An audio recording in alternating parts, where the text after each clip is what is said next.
Hello, my fantasy friends. I'm the Raging Redhead Cam Stewart from HotRoster today, and I'm here to break down the good, the bad, and the ugly from Week 8 by picking the biggest winners and losers. So let's get right into it. When Derek Carr was drafted a short 3 years ago, Blake Bortles was taken ahead of him by the Jags. Teddy Bridgewater was taken ahead of him by Minnie. And you even had Johnny Manziel named by the Brownies before Carr. What a mistake that was. And if you didn't know it before Sunday, you sure do now, especially if your opponent in fantasy started the Fresno State Bulldog. Carr lit up the week Bucs pass D for 513 passing yards, a new Raiders record. He also tacked on 4 touchdown passes, including the game winner to Seth Roberts in overtime. That led to his whopping 35 fantasy points, the highest total of any player on Sunday. Carr is now on pace to top 300 fantasy points, something only 6 other quarterbacks have done at 25 years of age or younger. Carr is definitely elite. Speaking of young quarterbacks that are on the rise, what about the kid from Mississippi State, Dak Prescott? The former Bulldog? Not his prettiest game. The numbers weren't the best. Prescott only completed 19 of 39 passes for 287 yards, 2 touchdowns and a pick, but the kid still got it done, especially on the ground. He ran the ball 7 times for 38 yards and a score. That contributed to his 27-point day in fantasy, the 5th highest total of any player on the week. It also marked the 5th time in 6 games that Prescott has 18 or more fantasy points. Plus, everyone's favorite owner, Jerry Jones, told reporters after Sunday night's game that Dak would be the starter next week. Sorry, Tony Romo, but until Prescott shows any signs of slowing down, it looks like the boys and fantasy owners should ride the kid all the way to the playoffs.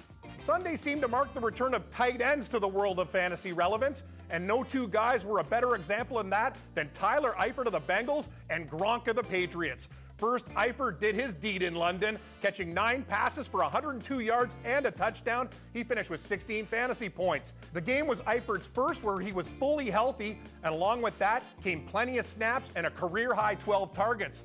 Eifert also converted his lone red zone target for a touchdown in London, increasing his total to 13 scores on 23 red zone targets. So how do you not like his chances to do it again?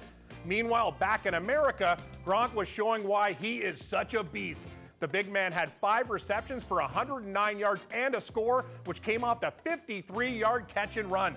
The touchdown was also the 69th of his illustrious career and marks a Pats franchise record. The man's only 27 years old, people. He has a lot left to give. Plus, for fantasy owners, he now has 3 consecutive games with at least 15 fantasy points. I expect him to continue that trend. There's a reason you drafted him so high, and this is why.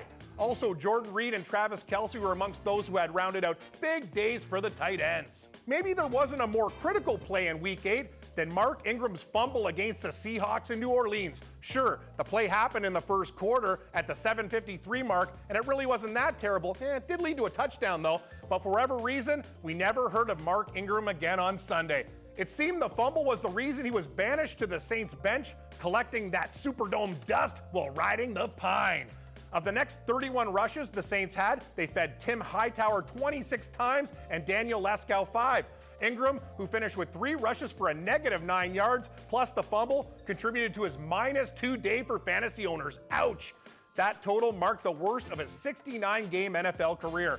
And it was also the first time since Week 1 of 2015 that he was held to less than 4 points. I mean, I almost feel bad for the guy. That's how terrible his Sunday was. Forrest Gump once said, "Life is like a box of chocolates. You never know what you're gonna get." And maybe he was on to something, because the same seems to apply for Julio Jones week in and week out.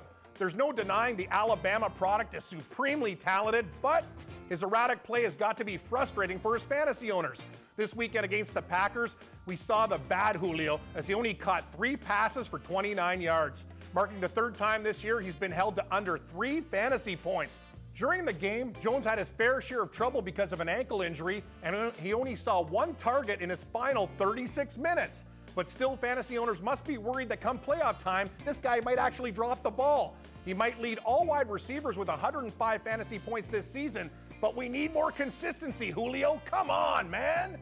And lastly, James White of the Patriots might have picked the worst week to have an off day. It seemed like every New England Patriot enjoyed a productive fantasy feast. I mean, Gronk scored, Edelman scored, Amendola scored, even the Hulkster Chris Hogan scored, man. He nabbed a touchdown. But James White didn't. He finished with a measly 2 fantasy points in standard leagues. Boo. Plus, to make matters worse, Dion Lewis came back to practice this week, and he seems poised to return to the lineup after the Patriots' bye week. That could spell the end of James White's relevance in fantasy, as Lewis might take over his job in the backfield.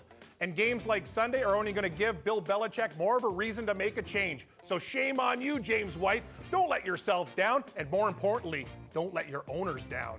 So that's it for now. Make sure to check out me and my buddy Gary and Thorne on HotRoster today. We're going to have tons of analysis for you on every game. Check it out weekdays at 4:30 only on the Fantasy Sports Network. And hey, if you haven't already done it, do it. Go to HotRoster.com and check it out. Download the app. Give it a try. It's like no other fantasy game you've played. For HotRoster now, I'm Cam Stewart, and I'll see you on the virtual gridiron.